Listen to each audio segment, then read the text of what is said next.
What's up, everyone watching on YouTube? I'm Chris Chavez, I'm Tiara Williams. and we're here to introduce you guys to some of the best athletes in the world, share a little bit about their high school experience, because it's a big weekend here at the Prefontaine Classic.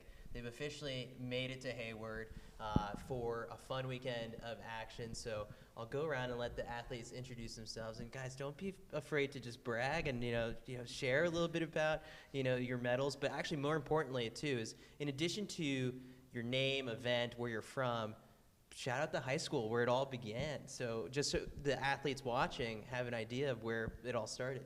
Awesome. I guess I'll go first. My name is Joe Kovacs. I throw the shot put. Bethlehem Catholic High School, Bethlehem, PA, and two-time world champion, two-time silver medalist, and I got another silver at Worlds along the way, and hopefully we'll add one more of those this summer in a couple weeks. My name is Emma Coburn. I'm a steeplechaser. I train in Boulder, Colorado and Crested Butte, Colorado. My high school is Crested Butte Community School, and I'm a three-time Olympic bronze medalist, world champion, world silver medalist, and 9-time U.S. champion, and hope to be here at the U.S. championship and maybe the world championship later. So excited to be here in Eugene. How am I going to go after that? I'm Allie Wilson. I run the 800. I'm from Wallingford, Pennsylvania, Strathaven High School, another PA person.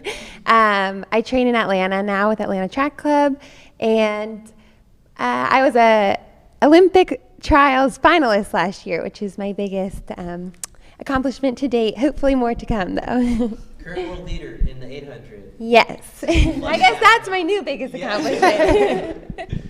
My name is Jasmine Camacho-Quinn, and I am the 2020 Olympic gold medalist in the 100-meter hurdles. I am from Lansing, South Carolina, and I attended Fort Orchester, North Charleston, South Carolina. I love it. So I think we've got the YouTube chat going. So if you want to submit any questions for these athletes, feel free to fire away. No question is off limits. So just fire your best thing. I want to start off with, and T will get them on the iPad and we'll answer them for you guys. So I want to start off with favorite high school memory, and where it all began. And was the event that you're a pro in now originally what you were good at in high school? My first high school sport was definitely football. Yeah, I'll say American football in case, international audience. But football was my first sport. I kind of started track as a way to stay in shape for football. I was a 100-meter runner and a jumper, and then that was lots of pounds ago, of course. But my favorite memory of track and field was probably when I learned the rotation of the spin, because I was a glider and I learned the rotation, and that's when I kind of fell in love with finding little things that made big improvements, and I think I've been addicted to that ever since. Yeah. Well, Joe and I are working on a book together, and so your first coach, Mom. Yeah, my first coach was my mom, and I'll tell you, I went to a really small Catholic school. We didn't have a track, we didn't have any facilities, but I had a guy I looked up to. I was a freshman, and there was the guy who was the senior, and that's the person I want to be. And after we did the warm up, and I thought I was going to be doing the running and sprinting, I followed him, and he had a crate of these heavy balls, and how he was throwing them was absolutely the worst way to throw, now that I know that now. But we didn't really have a coach, and we was kind of bro science. He was the strongest guy, so you just follow what he does. Eventually, my mom came to pick me up from school and realized we knew nothing what we were doing, and she knew enough to tell us what was right and wrong. And then she de facto became the throws coach for my 4 years of high school, and she definitely knew a lot more than anybody else, and she grew along the way. And we found a good club coach, Glenn Thompson, learned from him, and then on the way kind of got better and better. So I have a heck of a coach for sure. Yeah. So Emma, you're up at altitude 9,000 plus feet. That's not easy to run up that high. So why'd you choose track? Yes, I'm from a small mountain town in Colorado at 9,000 feet elevation. So I grew up there, though, so it didn't feel special. I just, I would go to Atlanta probably now, and I ran in the South once in high school, and I passed out because it was so hot. So that was not it for me. So growing up in the mountains at elevation, we just skied and snowboarded and just did a lot of mountain sports, but our school only offered a very small amount of organized team sports because it was such a small school, and so the only sport was the only sport in the spring was track, and my family had a rule that you had to do sports year round. So you had to be on the honor roll and do sports year round. And so my siblings signed up for track, so I did too, and I hated every minute of it. But just did it because that was the rule. And when you said, like, what was your favorite high school memory, I think for me it was when I tried the steeplechase for the very first time, because that was really the first glimpse of me loving running and the first time that my body felt like it was meant to be doing this. And all other experiences in running to that point, I would drop out of races. I would throw up. I just hated it. Like, it felt like I was constantly running uphill, swimming upstream against this terribly difficult thing. And then when I tried the steeplechase the summer between my junior and senior year of high school, it just like clicked, and it felt so fun. And I played other sports, so doing the jumping and the water jump and the hurdling felt really natural. And so that was definitely like the turning point for me, because if I didn't discover that, I would have never had any interest in running in college or, certainly being where I am now. So that was definitely my favorite high school moment. Game changer. For sure. Allie, the 800 is like one of the hardest events in track. Has it always been sort of your specialty? Yes, so I've actually been running since I was 9, and I have been running the 800 since I was 9. Wow. So I've gone through times where I've been like, yeah, the 800 and I, we broke up, and I was trying to focus on the mile, but I just always come back to it. I have 2 older sisters, and they both started running before I did. You couldn't start until 4th grade from our town, so they both started running, and they started out as sprinters because we all played soccer. And one of my sister's teammates' moms actually said to my parents, like, you really should sign her up for track. Like, she's really fast and things she'd do really well. So they signed her up, and she was like in the 4x1, the 4x2. I think there was even an 8x50 relay, which was the best one. I wish they showed that now. I don't think I'd be on the team, but yeah. So then she actually, one day they needed an extra leg for the 4x8, so they just threw Val in, and they were like, whoa, like, she's really good at that. And then she ended up winning the city championships that year, and I went and I thought it was the coolest thing ever. So I knew, like, they were kind of all just waiting for me to turn 9 so that I could come run, do the 800 too. So it has always been my best event. But even like my best time in high school was 2:10, and then I didn't break 2:10 until my senior year of college. So it's been quite a journey with the 800. Like, I was at a standstill with it for a long time, but I think I believed in myself, my coaches believed in me, that we all knew that I could, I had more in there. We just had to get it out. And then, so I actually started focusing on the mile at one point, and then we just saw my 800 start dropping. And so, yeah, I've been an 800 meter runner through and through my whole life. But that's amazing. Yeah, the 1500 and the mile still intrigue me, but yeah. Jasmine, the first time you ever looked at hurdles, was the first thought like, oh, those look easy, I can go over those? Or did it take a little bit of practice to get used to it? No, actually, I was a gymnast for 8 years. Okay. So I got too tall and blew out my knee at the end of 6th grade. So 7th grade came, and I didn't want to run track at all, actually. But my parents both ran track. My brother started it. And it was something, sports is all I knew. So I went out there, and my dad was a hurdler. And first day, I was like, I told him I wanted to try hurdles. And we went over there, and I wasn't scared. I was a gymnast already. So I was like, this isn't, what's going to happen? I already, fell off bars before and gave myself a black eye. So, like, for me, it wasn't nothing that I wasn't scared, and got my first 3 steps the first day. So it wasn't nothing that I was scared of. Like, I seen it as a challenge, and it was, it's not gymnastics, but it just brought me back to that, I guess. And I don't know, it was a challenge. So I fell in love with it like first day. Wow. Would you believe me if I told you Joe did gymnastics growing up? I did. Oh yeah, for sure. Do you want to share a little bit about your gymnastics experience? Yeah, I did it when I was young because my mom thought it was just good for general awareness, and I wasn't always the bigger kid, and now nobody believes that now. But even when I was out in Chula Vista, we go on the high bar and do giants all the time, and that bar bends like crazy when you have a 300-pounder doing a giant. But it's good for mobility, and it's a lot more fun than stretching. T, Yeah. we got our first question. Oh yeah, we got some questions in here. So we got our first question from Jake. How did you learn to overcome adversity? Any tips you are willing to share? Who wants to go first on this one? Who's overcome the most adversity on stage? Ooh. I feel like any athlete has had a lot. I feel like I've had my fair share of adversity, and every time I have a setback, an injury, or anything, I always end up looking at it as a blessing in disguise in hindsight. So just know, like, stay as positive as you can. It's okay to feel like the way you're feeling. I think anybody's going to be a little bit down if they're going through something tough in their life or in their running, but you know, just stay positive, keep working hard, and just know at the end of the day, it could be happening like for a good reason. So like any injury I've had has always felt like the worst thing in the world, and then I've ended up a much stronger athlete, or you know, I've worked on my mental toughness getting through that, and then I'm able to like do more things on the track when I come back. So just know, like, I think it will end up being a blessing in disguise usually. So just, you know, keep working hard, keep having fun with it, and you know, you never know what can happen when you get back out there. What made you so mentally strong when, like, you mentioned your PR being 210 for like the longest time, and just like keeping at it, and like wanting to eventually, you know, take it down, and like just keeping that hope? Like, how did you kind of like mentally recharge for that?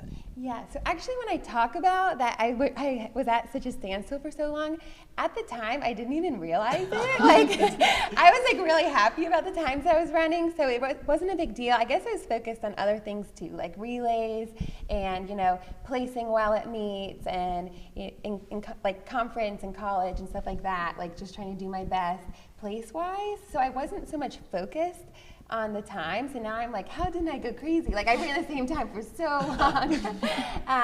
But yeah, I just focused on other things, and then that really allowed me to like just continue pushing myself in other ways other than like running faster, I guess. And then, yeah, I think it made me a more well-rounded athlete. Anyone else have more tips for overcoming adversity? I guess I'll go. You know, I think a lot of the things have to do with perspective. This is my 10th year doing this as a professional. I thought the last meet of my career was here in 2012 at the Olympic trials, and somehow it's 10 years later, and I'm in the same Hayward field, but at a completely different stadium. But like, you know, our sport it's a weird one, to be honest. It's a competition. It's not a sport where, you know, I think in golf, the actual best on the PGA Tour is a 62 or 61. Round. So like, if you think of that perspective, anybody who goes out and shoots a 72 par, they're terrible in the track mindset, because it's just like, well, you didn't shoot a 61. That's the all-time best. We're always comparing ourselves to our personal best, our lifetime best, the world record. And that's not exactly the whole story. I think I've learned more in the ups and downs along the way. I've tried to be done with the sport a few times in my career. 2018, I was coaching an athlete, and he beat me in a competition, which that's not a really good way to start a year. And it was one of the worst meets of my life. And literally at the end of that season, I won a world championship in Doha with a lifetime best a foot farther in my career. So I think it's about having perspective and having the adversity come and being able to look from it from sometimes taking a step back and trusting the people around you. Got another one? All right, we have another question from Eli. Who were your role models growing up? I'm a little peculiar because I didn't have posters of like track and field heroes in my room. My heroes were like my mom and my sister, because I just thought they were the coolest thing ever. But then in terms of sports, I actually grew up playing hockey, and so my sports heroes were the 1980 U.S. Olympic hockey team. Okay. Like, I wrote them fan mail. I made like homemade posters and hung it in my room. I knew everything about all of them. Jack O'Callahan specifically was my favorite. As a wedding gift, even, you know, as a full-on grown-up, New Balance gave me a gift of a signed jersey from Mike Eruzione, who's the captain of that team. So, but I think why it resonated with me is these were just a bunch of kids who just like believed in themselves and were also willing to outwork anyone. And I think all of us sitting here love to work hard and believe in ourselves. And so I think it's just a message that, you know, never count yourself out. If you want something and you work hard for it, anything can happen and anything is possible. it's, yeah, peculiar that my sports hero were, you know, a team from the 80s in hockey, but that was it for me. Jasmine, what about you? Mine was all over the place just because I was a gymnast first. Yeah. So, and growing up, like, I just looked up, I don't know, I seen Carly Patterson and Nasia and Shawn Johnson. Like, I don't know. That started there, and then it switched to someone named Morgan Dennis. Okay. That was a gymnast at Alabama. And then I got over that. Track came. And honestly, like I said, it all changed. And first person I actually seen hurdling, that I was like amazed outside of professionals, was actually Jasmine Sowers. And she's from South Carolina. I seen her, she was a senior and I was in 8th grade at the time. And I'm like, wow, like, and you know, that's somebody from South Carolina. South Carolina ain't but so big. So I seen that and I was like, man, like, and we got the same name.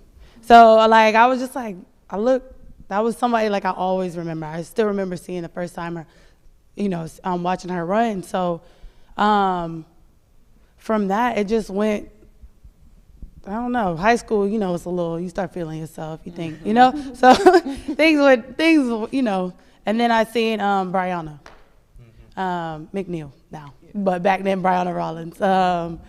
Seen her my junior year, I want to say, junior and senior year.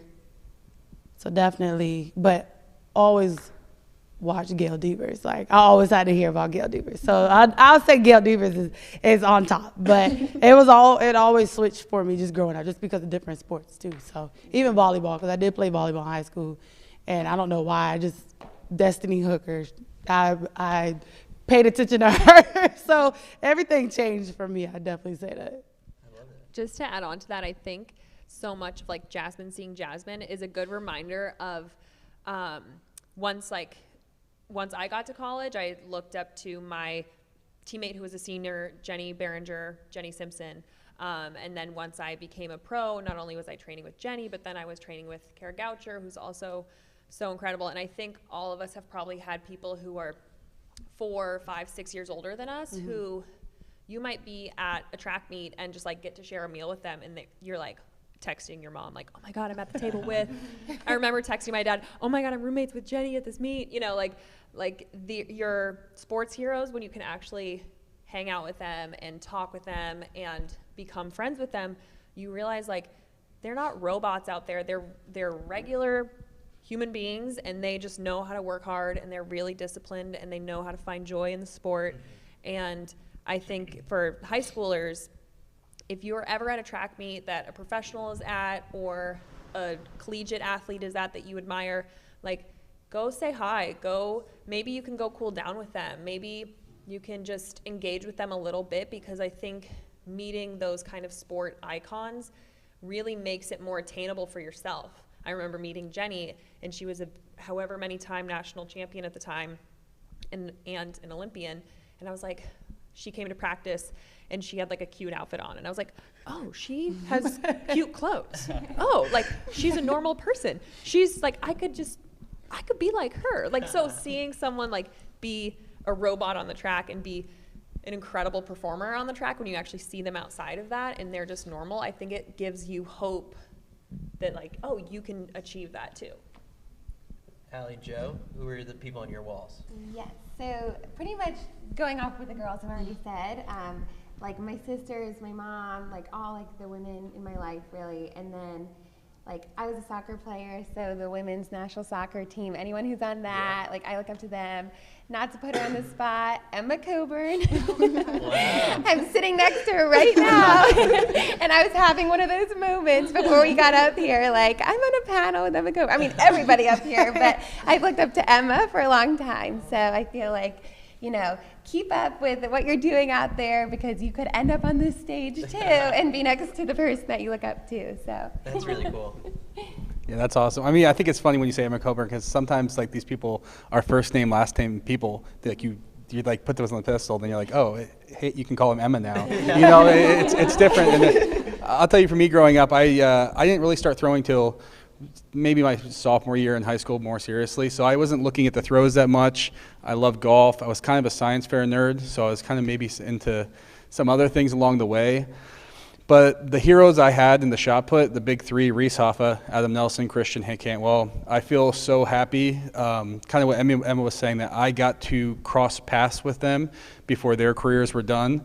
I remember my roommate Blake had a poster of Christian Cantwell on his wall, which was my wall too, all throughout high school. Then I remember like rooming with him in the London Diamond League, and it just kind of, everything just kind of like felt so weird because, you know, you have somebody at a pedestal, but then you're also trying to like beat them and retire them because you got to you have to take their spot. And part of that is just one of those things. I think it's kind of cool about our sport. It's kind of a passing of the guard, especially in the men's shot put. It's always felt like that. It's like, hey, if you're going to beat me, you better go get a medal.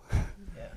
No, it's funny because like the high school kids watching this, like they're only probably like a year or two just removed from like being able to compete at like the stages with you guys. It's like kind of crazy because these high school kids are running crazy fast nowadays and like throwing crazy far. And so I want to flip the script a little bit on like, every one of you remembers the one person in high school who was like your high school rival. Like maybe they didn't make it to the stage, like in terms of just like competing at the Olympics or World Championships. Maybe they didn't take it beyond high school and like didn't compete in college, but kind of just on a funny, lighter note, who was that person in high school? Like first name, last name. They might, you know, who knows? Their kid might be watching. Yeah, sure. Yeah. I think for me, but his name was Andy Farringer. Shout out to Andy. I think he's a college coach too, Division II school, Muhlenberg. And you know, him and I always would beat him in the shot. He would always beat me in the javelin, but the discus is where we had these battles, and we were kind of equal for so long, and then it got heated back and forth. And I think the most heat came less from us battling, but when we started to get recruited by colleges, because it kind of was this friendly rivalry. Then all of a sudden you realize, you know, there's 12.6 scholarships in the men's program. That's not that many, and then there's only so many people need a shot putter. And it kind of got a little bit of attention, and eventually it broke. And he went to University of Virginia. I went to Penn State. So I think that was a really cool, my first time actually having, you know, there's rivalry where it's kind of that friendly, I want to beat you, and then you realize there's something on the line. And he obviously got to go to college for that. He did pretty well there. So shout out to him for that. But yeah, that was a pretty cool perspective moment of having a rival. It's always just so funny to hear, like, where are these people now? Emma, what about you? It was definitely not a rivalry because we only raced each other once, but my senior year steeplechase, Shelby, oh my gosh, her Instagram is Shelby Goose. Oh my God, this is so embarrassing. She's best friends with Emily Sisson. Okay. I literally, the whole time Joe was talking, I was like, oh yeah, Shelby, I'm going to say Shelby. She won nationals my senior year, and I got second, and she was really great, and she ran at Providence, and she's a great gal. Yeah, but it still stings. Like to No, it didn't sting at all. That's what I mean. Like I didn't have like a high school, I didn't care enough about track in high school to have any rivalry. And then I think as I've gotten older in track, there's people who I race frequently and who I want to beat and they want to beat me, but like I've never been motivated by like having a rivalry and having like, I'm not motivated by like beating someone or having like a picture of that person who I battle with to like on my wall. It's like, I'm going to beat you. Like the other top American in my event, Courtney Frericks, she and I are like good friends and we chat, and she and I are fighting for not only the team to make the team, but to like win medals. And I'm not motivated by like waking up every day like, how can I beat Courtney? I'm motivated by, and I wouldn't consider her a rival, even though everyone else would. I consider her like a friend, and it motivates me to have people who are excellent. It makes me like wake up and be my best self, but it's about like, how can I be the best Emma that I can possibly be? And if I'm my absolute best and someone else beats me, like good for them. They deserve it. But it's not about, I think sometimes that's like a poisonous, it can be poisonous for some people. And I think it can create a lot of unnecessary nerves and tension and anxiety in a sport that is already riddled with all of those things, to like have these huge rivals. And I'm like, I'm just wanting to be my very best. At the end of the day, it's track. We're running in circles. Yeah, and like there's days I'm going to win, there's days I'm going to lose, and just going to try my hardest out there. So if you're a high schooler and you're nervous, just try your hardest. Yeah. That's all that matters. Allie, was there anyone who really irked you? So there was, and I am upset right now because I can't think of her name, but there was a couple high schools that I was so much like a relay girl, like 4x8, 4x4. I would never run an open event at States. I didn't want to. I only wanted to run the relays because I poured my heart and soul into them. And so CB West and CB South were the ones who we'd always be duking it out with. Actually, yeah. I think it was just those two were like our main rivals. Actually, a couple of the CB South girls who beat us my senior year ended up coming to Monmouth, my college I went to. And I was like their host when they came to visit. And I was like, are you kidding me? We're recruiting them. And then I ended up being literally best friends with them. Like the Stratzes, they're so great. But it was just funny because I did have that, like, I felt like hatred towards them. And they are actual angels on this earth. And so it's just funny to think about my mindset back then, like how badly I wanted to beat them, like opposite of Emma. No, to each their own. Some people it like motivates them and it gives them that fire, and and I've had teammates that way that are like just they get fueled by that like intensity of competition. And then I think for other people, it gives them anxiety and stress. And so find which one you are. There's no right way or wrong way. Yes. I think I was this way in high school and college, and now I'm more like Emma. And I'm like, yeah, it's way better to be friends with the people you're racing against because you're out there like pushing yourselves to your limits and like making each other better. Like, you know, it's really cool what we do. But in the same breath, I remember my rival from CYO when I was literally 9. Her name was Courtney Newman, and I was so nervous every time I had to race her. She was such a strong competitor, and she ended up, so I won the championships when we were in 4th grade, and that's when you have to race against the 4th and 5th graders. So I was like, whew, that's a big deal. They were a lot taller than me. And then in 5th grade, it was kind of going to be between me and Courtney. I ended up winning, but then I still had 6th through 8th grade. I was like, how am I going to keep beating her? Long story short, she moved really far away, like to another state. I was like, woo, I dodged a bullet. Like, thank God Courtney moved. And then I ended up having other people that I had to worry about. So there's always somebody who's going to be, you know, there's lots of strong competition at every level. So yes, kind of like Emma said, just try to focus on yourself. But I think a little friendly rivalry is good once in a while too. Jasmine, who or what fueled you in high school? Honestly, nobody. Nobody. Nobody. I just went of course, I just wanted to focus on hurdles, but my daddy made me do the 100, 200, and long jump. So doing the 100 and 200, like nothing fueled me because to me, I was just like, I'm a hurdler, so I don't care if I do lose. But I think junior year, I won states in all the 4 events. So nothing, it's not like I was afraid of anybody or anything, or there was competition, but I just seen it as, all right, well, I just did this junior year. I'm a target. Everybody's going to come after me. So I know what I have to do. I didn't really, it was competition, but it was definitely like catch me if you can. That's all. I love that. What else we got? All right, Michelle asked, how did you balance going to high school/college and being a world-class athlete? What were some strategies you used to be successful? So balancing high school/college. Yeah. Mm-hmm. I think you're the best athlete in college on this Well, YouTube. I think it's really about time management and being efficient and refusing to be overwhelmed. So I was just super disciplined with what my priorities were. If there were people in my, friendships that distracted me from being excellent in school and excellent in running, I didn't put time and energy into those. I just think you have to be committed to being great. And it's so corny, but say no to things that are going to make you either not great in school, not great in track, or unhappy. I mean, you have to have a balance. You can't just be so uber focused or else you're going to burn out. You have to have joy and laughter and friendships. But I think, there was no option but to succeed in academics and sports. So it's a really lame answer, but that's what I did. Wait, what was it? Can you repeat the question? Okay. How did you balance going to high school/college being a world-class athlete? Okay. How high school out the window. College, honestly, I was just an athlete. I'm gonna just go ahead and say it. Like it wasn't really too much of a balance. I did what I had to do to get by to make sure I could, do what I had to do in sports. The thing is what you want to do in school. I don't know. It just depends.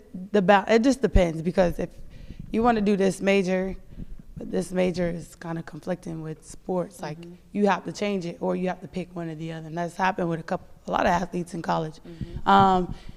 To me, I wasn't picking school over track. I'm sorry. Like I had it in my head, like I'm going to be great, like a freshman. I went to the Olympics, so I already knew right there, like nothing's going to stop me. But, I do want to go back to school just later. I did graduate, but I do eventually want to go back to school. And, the balance, I don't know. It just depends on everybody and what they choose to do and but school for me, no. All right, we got one from Steve. Shout out to Steve. Joe, it's for you. Can you talk about what it meant to travel with Team NSAF to Puerto Rico when you were in high school? All right. Shout out to NSAF. Yeah, that's probably Steve must be on the NSAF board, because that's a very specific one. But I will tell you, it was an eye-opening experience. I describe myself, I was not a very good high school athlete. I was good, but I never won a national championship in high school and even in college. So having that opportunity to go from being like, hey, I got third at Nike Nationals, which was solid, and that was good, to being able to go to Puerto Rico and get a free trip and compete internationally. I'll tell you a funny thing about that trip. I went down there. It was after the season, after the high school meet, and I went down there, and man, I thought I was in pretty good shape to throw far, and I thought I was ready to PR, and I went down there, and man, like I was throwing far, and the ball was not going as far as I thought. And like, I think I ended up throwing okay, but I didn't realize internationally that you throw a 6-kilo shot put. And in the United States, we throw a 12-pound. So 6 kilos is 13.6 pounds.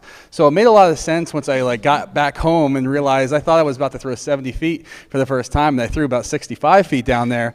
But I think just that perspective of having that, okay, there are different weights. People do things differently. I think having a call room for the first time in my life, that whole perspective, even though it took 5 years from that moment to have another international competition, it stayed with me. So I was super grateful for that, and I hope they can keep on doing those international meets for the high schoolers. Definitely. Okay, from Jenny, what are some of your favorite hobbies outside of track? No hobbies? I like to do a lot of things outside of track, but as soon as I graduated college and had so much more time on my hands and I was a professional, I really got into cooking and baking, and I wrote a cookbook. Last year I wrote a cookbook. And so I often will cook a really big dinner or bake something.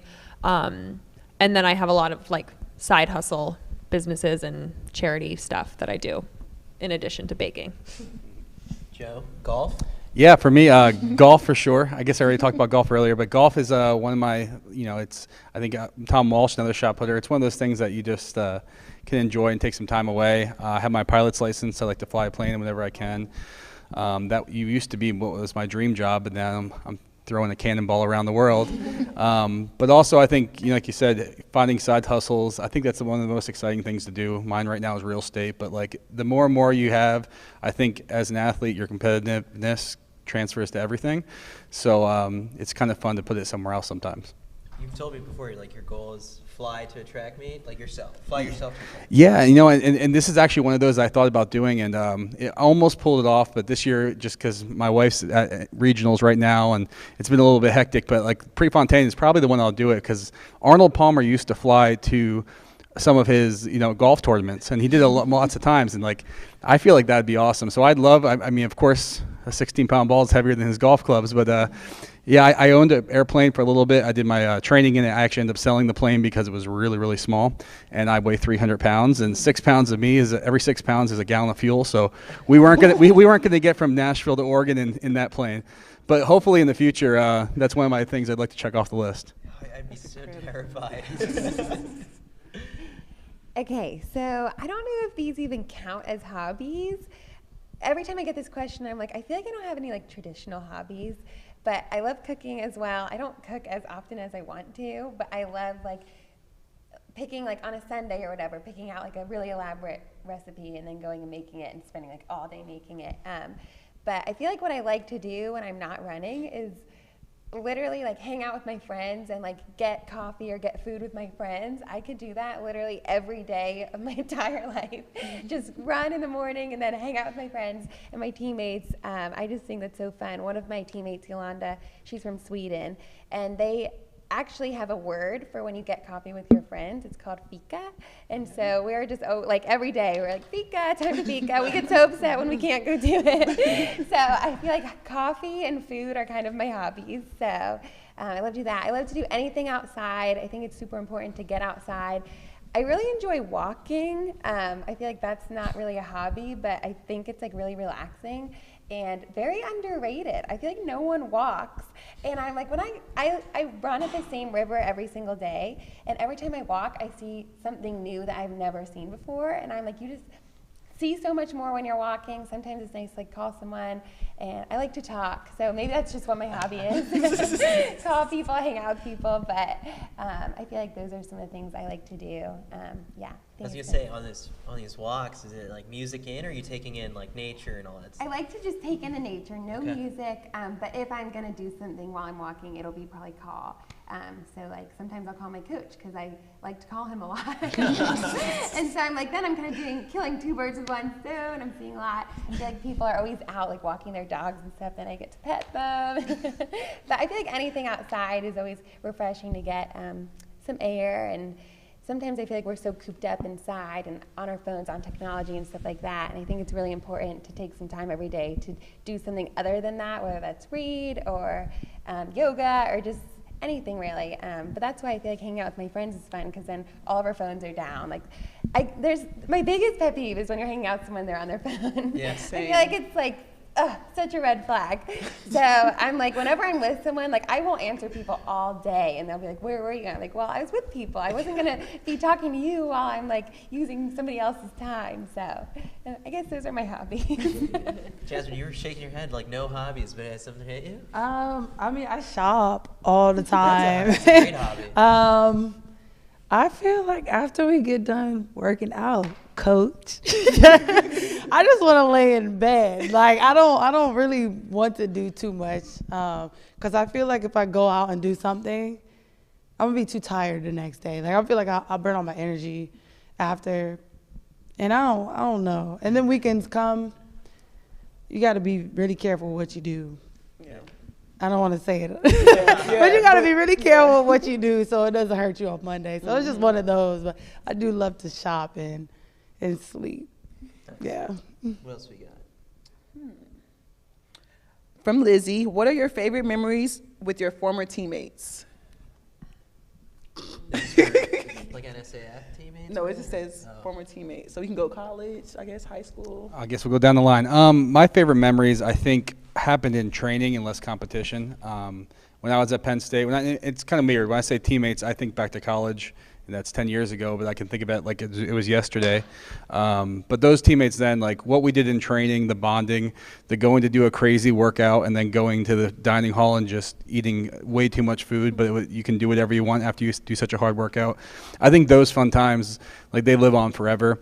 I was lucky enough to go to the training center in Chula Vista for a couple years after, and it was a little bit different teammates because you're not on the same team at that point, but you have that camaraderie, and I think that's one thing that even now, I won't want to call him a teammate, but like seeing Tom Walsh or seeing Zane, one of my competitors, obviously want to beat them. They're not teammates, but we do have a camaraderie still, and we do get along, and of course we're going to go eat some food, have a good time together, but of course come Saturday, we'll see what happens.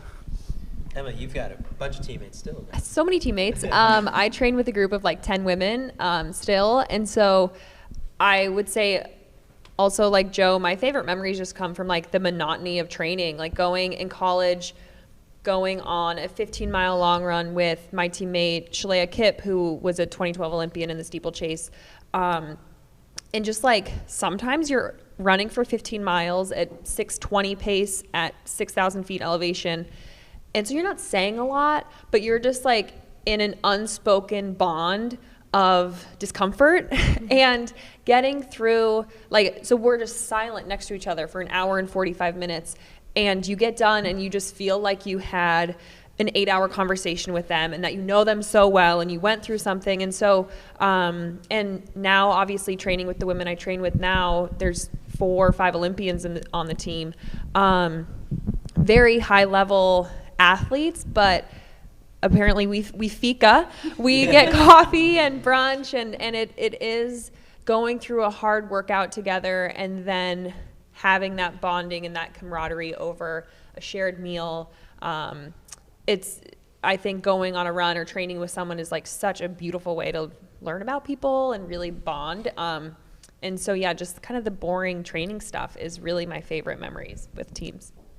Yeah. Okay. These are such good answers, and I feel like I feel the same way. I'm like, that's so true. But I guess off the top of my head, yeah, I mean, pretty much what they said. Like, in high school, our coach didn't have so much control over what we did. Like, he was a super good coach, but he was very, like, hands-off. He'd kind of say, like, run, like, our workouts were very particular. They were really hard.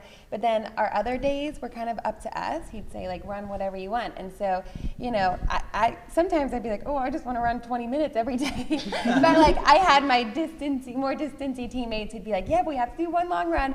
And so we would end up doing a lot of our long runs pretty much every Sunday. So we'd compete on like Friday nights, and we'd have off on Saturday, and then we would do long runs kind of like on Sunday nights. And it was my favorite thing in the world was like super cold winter Sunday night long runs. Okay. It sounds like it'd be the worst thing in the world, but they were like my favorite runs because, you know, you'd kind of like dread it a little bit, and you'd know it like all day long and be like, ooh, I still have to do our long run. But we'd be like running through like the snowy streets, it'd be like getting dark, and you'd be all like bundled up, and we'd be just like talking about, you know, the races that weekend and what we did afterwards and whatever, like, and it was just like such a bonding experience. Like, we really we just did everything together, and we cared so much about each other, and we made the most of every like day together.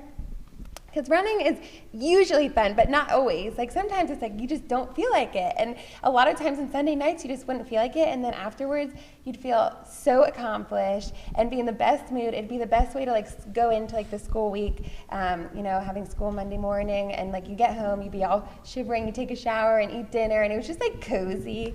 And I feel like that's like my favorite memory from high school. But if I had to pick like a race, I'm a Philly girl, Penn relays, nothing compares. So I feel like that was like always the big meet that we look forward to the most in high school and college for me. And like the atmosphere there and everything is just like, can't beat it. So that will always be the meet that has a special place in my heart. Awesome. Jasmine? A memory from, I think back to college, honestly. Oh no, it's different with sprinters. It's a lot different with sprinters. I'd definitely say we all, I don't even know. I'll just say getting to meets, like we know exactly how we were, especially when it came down to like SECs and nationals. I don't know, it was just everybody gets in like this dog-like mentality, and it's just like, all right, like, you know, we all handled our own things, but just coming together, if somebody didn't do as good as they could, like, just coming together as a team and being there for your teammates and trying to be supportive, and definitely our little outings we would have, whether it just be us hanging out, having our little house parties, college. I miss those times, I'll say that.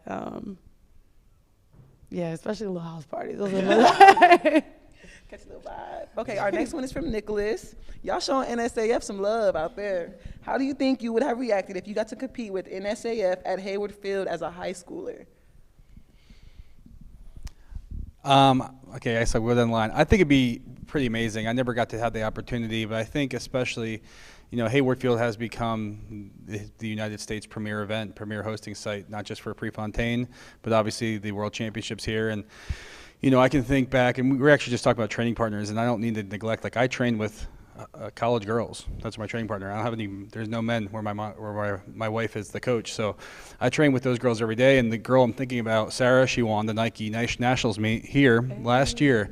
So I think it's pretty cool because at such a young age to be here at that event and be able to see the world's best come here and see the stadium and kind of you're literally envisioning yourself where you want to be. I think that's pretty special. I think that the opportunities that the NSAF are giving these athletes are truly amazing. I mean, I don't think we need to go down the line on this. I think Joe nailed it. Yeah. All right, let's see what else we got. Any final sort of thoughts? All right, I think we're kind of going to wrap it up here. So last bit of advice for high school kids who are like, maybe this is their final, track meet coming up, NSAF, or their final outdoor season. What you got for them? Like little motivational pep talk to make the moment matter, make it count. Mine, I think I'll go particularly to the throwers, and I don't know how many will be listening to this, but I'll tell you, everybody expects to do something special on a special day, and you start demanding it when it's not. Once you learn how to do something on a random day at practice and you demand the behavior that you want to see in competition, you can start expecting to happen. I think one of the biggest faults I see is everybody trains pretty and nice, especially in the throws, and they get to a championship and they think they can flip the switch. Raven Saunders can literally flip the switch into the Hulk. That's her alter ego. But that's a hard thing to do. So you have to find a way to do that in your training day in and day out. You start doing it now, delayed gratification, it pays off later. Yeah, I would just say when I was in high school, really, again, I didn't love running. Whoever is tuning into this, the fact that you're even given this YouTube link is like you're a remarkable athlete and you're way better than I was at your age. I just would say, like, I struggled with it because I always framed it as like, what if I fail? What's going to happen? Who am I if I'm not going to win this race? And luckily, I met my now husband, but I met this guy named Joe, a different Joe, in high school, and he just kind of started calling me out on like, why is that my mindset? Why am I scared? This is an opportunity. It's fun. Like, this is what you train for. And it really helped me over time see running as like the gift that it is, and that like this shouldn't be scary. Like, I was way more nervous on the starting line of like state cross country than I was standing on the starting line of the Olympics where I won a bronze medal. Like, because I learned how to switch into finding those positives and that joy. And like, when you are nervous for your race, remember the training that you did to get there, remember the previous races that you've done to get there. And then also like, just really have a fundamental belief that like, no matter what happens on the track, you are a valuable person. People still like you. Your family and friends still care about you for who you are, not for winning races or running fast times or throwing far. So just like work on having that self-belief that like you are great just as you are today, no matter what happens on the track. But great, amazing things can happen on the track. And be ready to work hard and be ready to fight for what you've trained hard for. And try and have fun. I know that's corny. Grown-ups always say that to kids, but try and have fun. Okay, mine was literally going to be to enjoy it.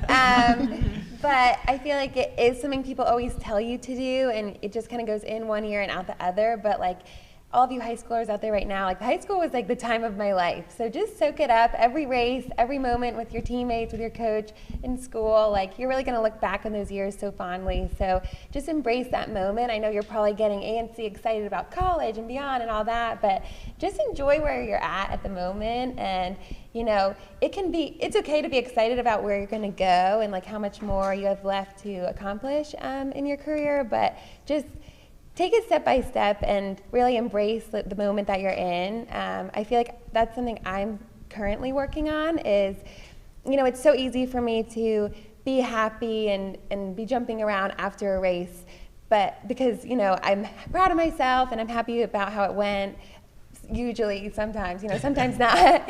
But like beforehand, I honestly sometimes dread it. I'm so nervous.